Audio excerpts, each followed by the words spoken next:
Sebelum kita mendengarkan firman Tuhan, mari kita bersatu dalam doa. Bapa kami yang di surga, puji dan syukur kami terima berkat Tuhan. Karena Kau masih memberikan kami kasih dan sukacita yang masih Kau berikan kepada kami, yang masih kami rasakan perasaan. Tuhan Yesus, kami sudah berkumpul di tempat ini Tuhan, untuk mendengarkan firman. Karena Tuhan, biarkanlah Roh Kudus-Mu yang bekerja kepada kami Tuhan, sehingga firman yang kami dengar, firman yang kami ucapkan, firman yang telah kami pelajari ini menjadi pedoman dan menjadi petunjuk bagi kehidupan kami untuk menjalani kehidupan kami. Terima kasih Tuhan Yesus. Dalam nama Tuhan Yesus kami berdoa dan mengucap syukur kepada Mu. Amin. Salam buat kita semua. Firman Tuhan yang menyapa kita pada hari ini tertulis di dalam Yohanes 20 ayat 1 sampai dengan ayat 10. Saya akan membacakannya untuk kita semua. Judul besarnya, Kebangkitan Yesus. Pada hari pertama minggu itu, pagi-pagi benar, ketika hari masih gelap, pergilah Maria Magdalena ke kubur itu dan ia melihat bahwa batu telah diambil dari kubur. Ia berlari-lari mendapatkan Simon Petrus dan murid yang lain yang dikasihi Yesus dan berkata kepada mereka, Tuhan telah diambil orang dari kubur dan kami tidak tahu di mana ia diletakkan. Maka berangkatlah Petrus dan murid yang lain itu ke kubur. Keduanya berlari bersama-sama, tapi murid yang lain itu berlari lebih cepat daripada Petrus hingga lebih dahulu sampai di kubur. Ia menjenguk ke dalam dan melihat kain kapan terletak di tanah. Akan tetapi ia tidak masuk ke dalam. Maka datanglah Simon Petrus juga menyusul dia dan masuk ke dalam kubur itu. Ia melihat kain kapan terletak di tanah, sedang kain peluh yang tadinya di kepala Yesus tidak terletak dekat kain kapan itu, tetapi agak di samping di tempat yang lain dan sudah terbunuh. Maka masuklah juga murid yang lain yang lebih dahulu sampai di kubur itu, dan ia melihatnya dan percaya. Sebab selama itu mereka belum mengerti isi kitab suci yang mengatakan bahwa ia harus bangkit dari antara orang mati. Lalu pulanglah kedua murid itu. Amin. Itulah firman Tuhan yang menyapa kita pada hari ini. Mengapa Maria Magdalena dan perempuan-perempuan lainnya kata kami pada ayat yang kedua, bandingkan Lukas 24 ayat 10, harus menunggu sampai hari Minggu untuk mengunjungi kubur Yesus pada waktu itu.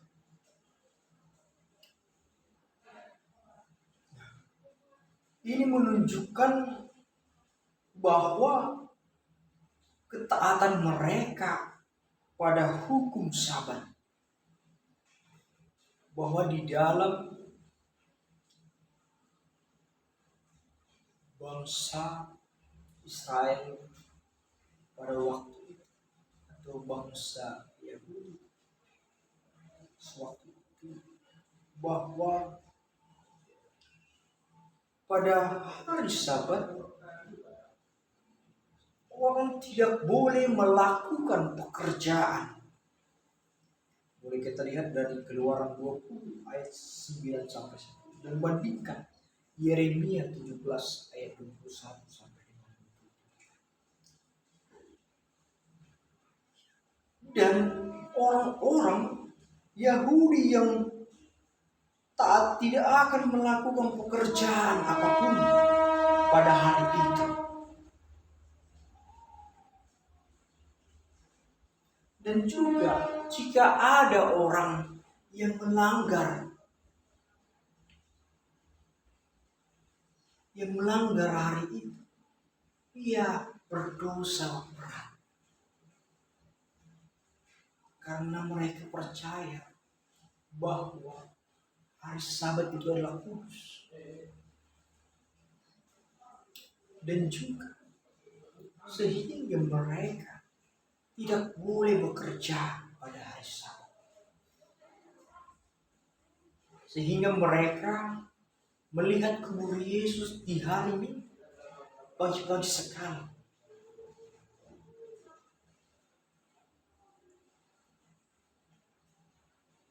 Dan juga jika kita lihat pada perjanjian lama, orang yang melanggar peraturan Sabat akan dijatuhi hukuman mati. Ini sangat berat sekali. Bahwa pada waktu itu, jika ada orang yang melanggar, yang bekerja di hari Sabat, ia sampai dihukum mati. Kita lihat dari perjanjian lama. Boleh kita lihat dari Bilangan 15 ayat 32 sampai 30. Berbahagialah kita yang di zaman sekarang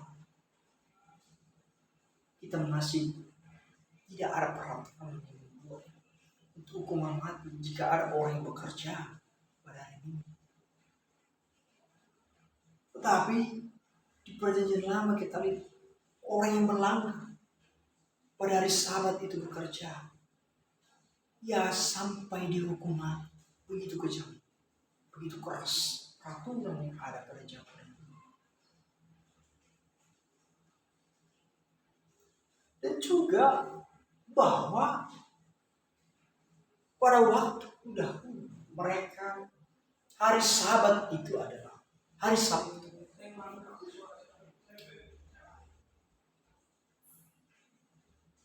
Hari Sabat itu dirayakan di hari Sabtu pada waktu itu.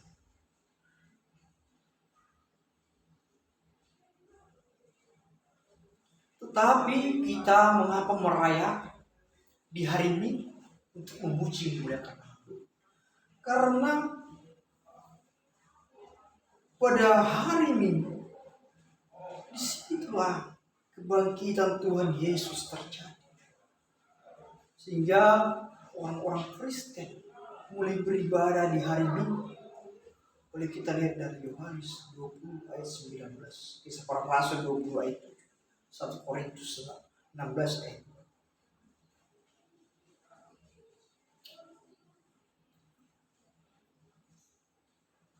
Ada beberapa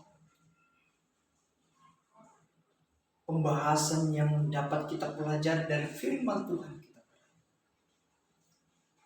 Bapak, Ibu, dan saudara-saudara yang dikasihi Tuhan,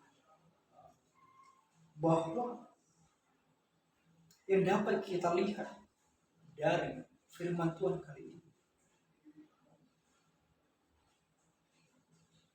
yaitu kubur yang kosong. Dikatakan di ayat 1 bahwa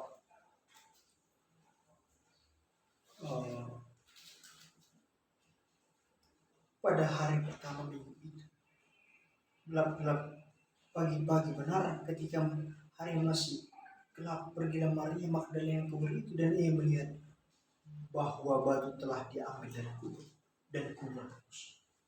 Sini dapat kita ambil itu kubur yang kosong. Maria melihat batu penutup kubur itu tidak ada lagi di situ. Dan mendapati ketika ia masuk kuburan itu, Tuhan Yesus telah tidak ada lagi di kuburan itu. Kuburan itu telah kosong. Dan di pada waktu itu, Maria menganggap bahwa ada orang yang ingin mengambil mayat Yesus pada waktu itu. Sehingga ia terkejut, ia panik. Sehingga ia lari dan menjumpai murid-murid Yesus dan mengatakan bahwa kubur Yesus telah kosong dan batu itu telah terguling, telah terbuka, dan kubur Yesus telah kosong. Bahwa dia mengatakan bahwa apakah ada orang yang mengambil itu? Apakah ada seorang yang mengambil mayat Yesus?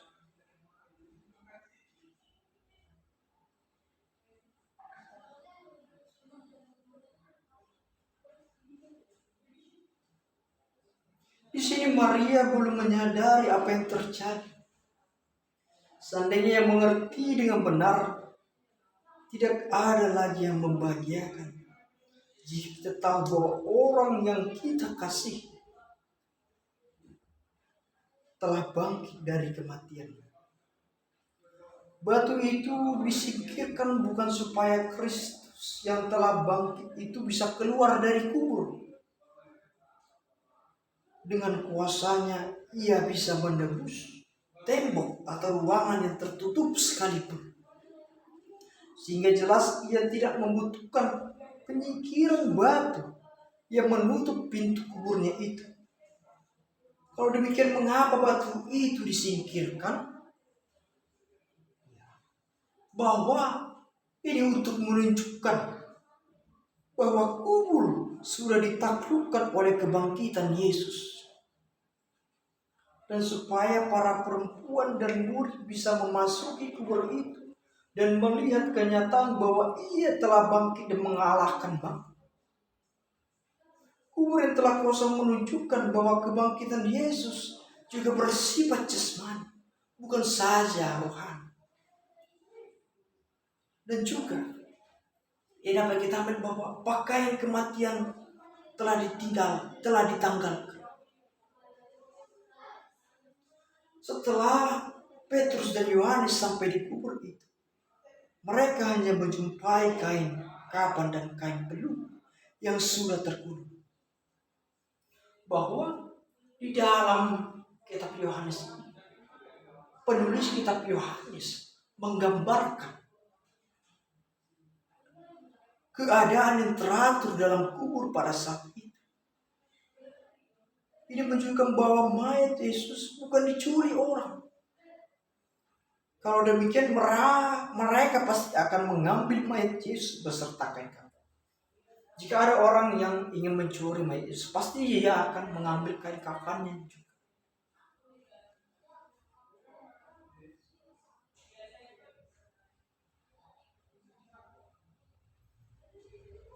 Itulah yang menjadi. Dan juga kain peluh untuk kepala tetap ada di tempat kepala tadinya berada. Inti dari lukisan tentang kain-kain ini ialah bahwa kain-kain itu tampaknya seperti tak pernah dilepaskan dari tempat. Kain-kain itu tetap berada di situ dalam lipatan asli, seolah-olah tubuh Yesus hanya menguap dan menghilang lepas dari kain-kain itu.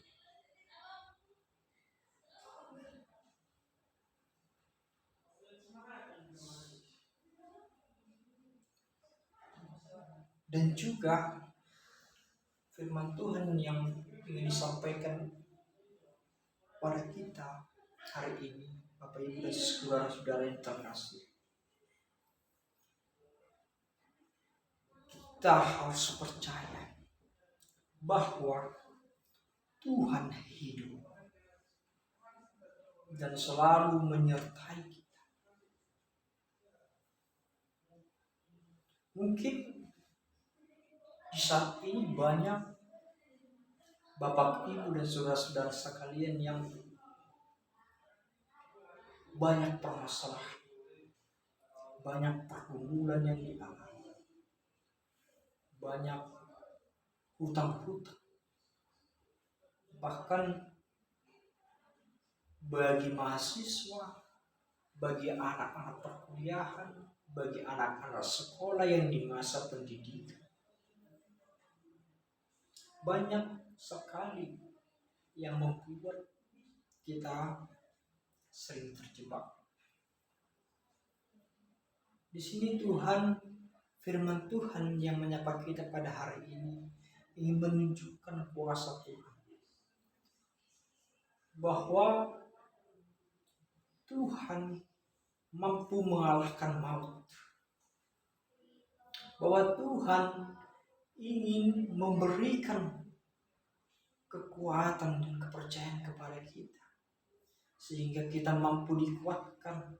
Tuhan selalu menyertai kita apapun permasalahan kita.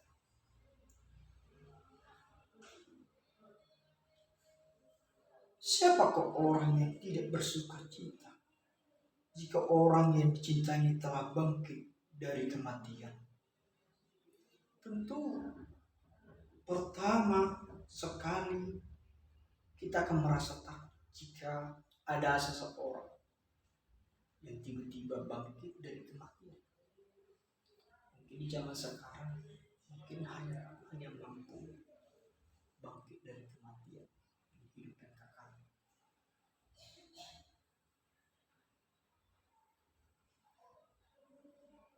Namun segera ketakutan itu akan terganti dengan rasa sukacita.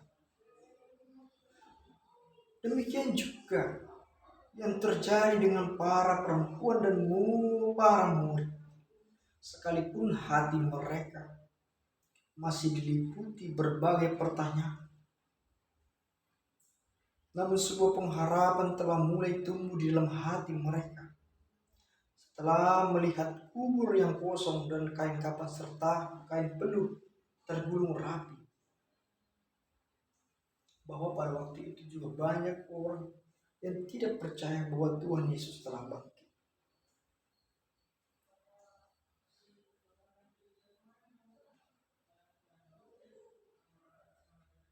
Tetapi Tuhan ingin menunjukkan kuasa-Nya. Tuhan ingin menggenapkan firman Tuhan, bahwa Ia akan menyelamatkan seluruh umat manusia. Ia akan mengalahkan maut sekalipun. Sehingga kesimpulan ataupun refleksi yang dapat kita ambil dari firman Tuhan yang menyapa kita pada hari ini, bahwa orang Kristen bukan menyembah Tuhan yang mati. Kita menyembah Tuhan yang hidup, yang telah mengalahkan kematian, yang telah mengalahkan maut. Kita sebagai orang yang percaya, orang yang percaya kepada Tuhan, yang percaya kepada Yesus Kristus, kita harus percaya bahwa Dia tetap hidup dan tetap berkuasa di dalam kehidupan kita sampai detik ini, sampai saat ini, sampai kapanpun. Kita harus percaya. Pakaian kematian itu telah ditanggalkan untuk memberi kehidupan baru bagi orang percaya yang mengasihi, sehingga kehidupan hidup setiap orang percaya semakin dibaharui, semakin diberikan kekuatan hari demi hari sampai hari kedatangannya yang kedua kali.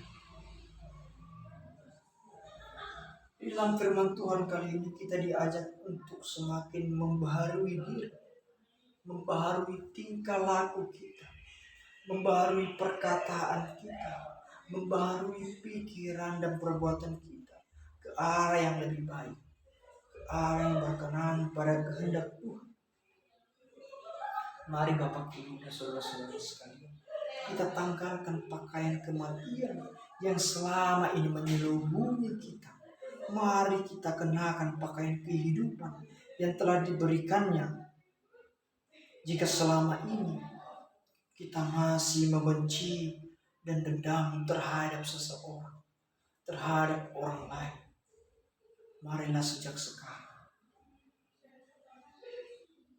mari kita belajar untuk mengasihi. Mari kita belajar untuk menolong sesama kita. Jika selama ini kita diselimuti pikiran-pikiran yang kotor, pikiran-pikiran yang merusak masa depan kita, mari sejak sekarang isi dengan pikiran-pikiran yang terlarang. Isi dengan pikiran-pikiran yang memajukan pikiran kita, yang dapat memberikan kepada kita suatu pegangan, yaitu firman Tuhan.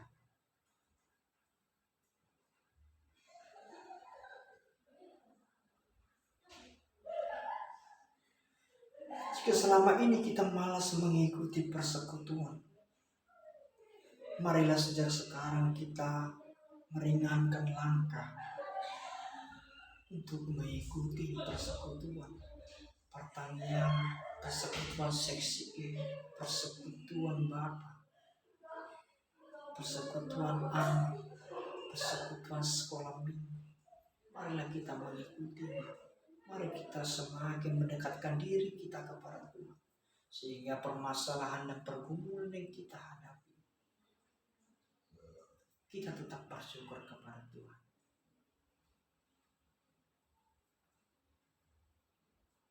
Dan marilah kita untuk peduli kehidupan orang lain. Mari kita lihat permasalahan-permasalahan. Jangan kita hanya melihat permasalahan yang dihadapi kita, pergumulan yang dihadapi kita, rintangan yang dihadapi kita. Kita semua mempunyai permasalahan. Tapi bagaimana tindakan Bapak dan Ibu dan saudara-saudara sekalian untuk bersyukur kepada Tuhan, untuk melewati kepada Tuhan, untuk berserah kepada Tuhan, dan berusaha menghadapi permasalahan, pergumulan yang dihadapi saudara. Semoga kita dapat menjadi pelayan Tuhan, dapat menyenangkan hati Tuhan melalui perkataan kita, perbuatan kita,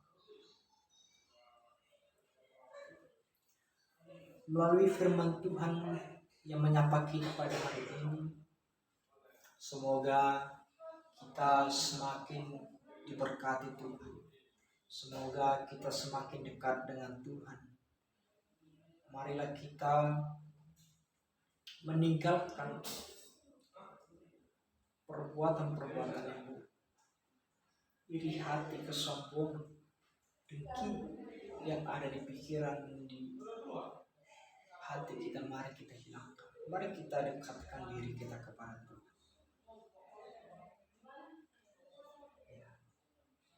Mungkin itu firman Tuhan yang menyapa kita pada hari ini. Semoga Bapak, Ibu, dan saudara-saudara sekalian dapat menghayati,